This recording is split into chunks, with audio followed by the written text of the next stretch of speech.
नमस्कार साथियों, राम राम आप सभी को। भाई आज जब हमारे देश में किसान आंदोलन चल रहा है तो कुछ आवाज़ों को दबाने के लिए केसेस का प्रयोग किया गया, लठों का प्रयोग किया गया, गोली का प्रयोग किया गया, आंसू गैस के गोले उन पर दागे गए, पानी की बौछारें उन पर की गई और तो और हमारे किसानों ने शहादत तक दी। लगभग 600 का आंकड़ा हमारे किसान साथी शहादत का पार कर चुके हैं। और किसी भी एक मतलब सत्ता पक्ष की पार्टी के किसी भी एक नेता के मुख से कोई भी संवेदना प्रकट नहीं हुई। किसान आंदोलन जब ये आवाज़ चली थी, कुछ बहुत सारे कैंपेन इस सरकार ने चलाए, चाहे मैं बेटी बचाओ बेटी पढ़ाओ की बात करूं, चाहे सुकन्या समृद्धि योजना की बात करूं, और भी बेटियों को लेकर के। और जब एक बेटी पढ़ जाती है, जब एक बेटी बढ़ जाती है, जब एक बेटी बच जाती है और उसका परिवार उसे पढ़ा देता है, जब वो एक बेटी अन्याय के खिलाफ आवाज़ उठाने लग जाती है तो केसेस का प्रयोग किया जाता है, उसके ऊपर केस लगाए जाते हैं। और जिस तरीके से यदि सरकार को आज ये लगता है, क्योंकि हमारे देश के अंदर न जाने कितने, जब फर्स्ट टाइम किसानों को आतंकवादी किया कहा गया जनवरी के महीने में, तो सिर्फ मैंने एक ही बात उस समय भी कही थी और आज भी कहती हूँ कि कभी भगत सिंह को भी अंग्रेजी सरकार ने आतंकवादी बताया था।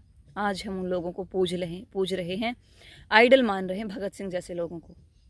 लाला लाजपत राय ने तन पर लाठियाँ सही थी, आज हमारे बूढ़े वो लाठियाँ अपने तन पर सह रहे हैं।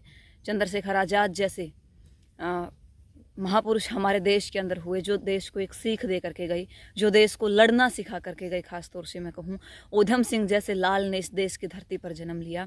महारानी लक्ष्मीबाई, जिसका परिवार तक जिसके अगेंस्ट था और जो अंग्रेजों के खिलाफ लड़ी, वही एक कंपनी का राज देश पर क्रूरतापूर्वक, देश के साथ बर्बरतापूर्ण व्यवहार कर रहा था।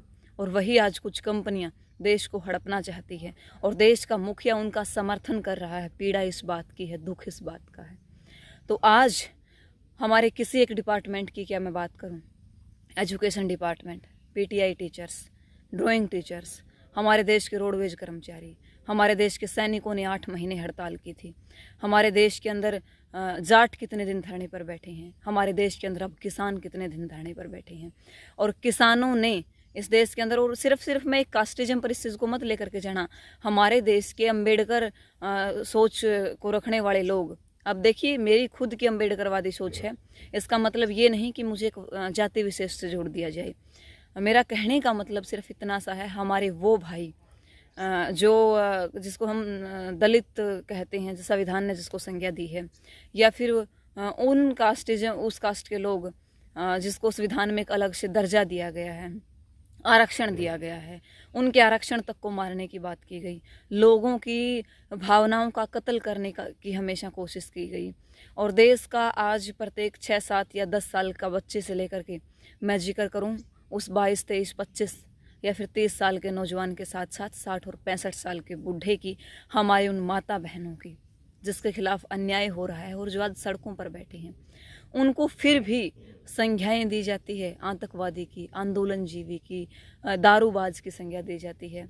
तो सबसे पहले मेरा मतलब इतना सा अनुरोध आप सभी से कि आज हमारे सीने पर लगी है, कल आपके सीने पर लगेगी।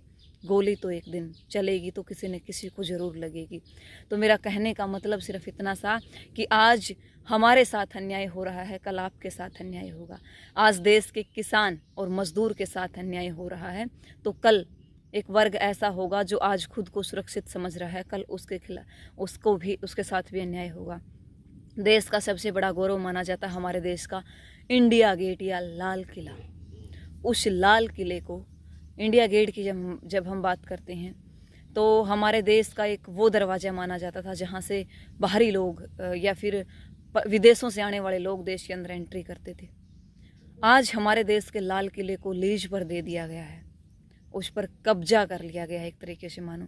आज हमारे देश के सरकारी स्कूलों पर वो एक आरी रखी गई है जहाँ गरीब तबके का बच्चा पढ़ नहीं सकता। आज हमारे देश के अंदर उन गुरुजनों को बाहर का रास्ता दिखाया जा रहा है जो भविष्य का निर्माण कर रहे थे। तो देश कहाँ खड़ा है और आप लोग कहाँ खड़े हैं?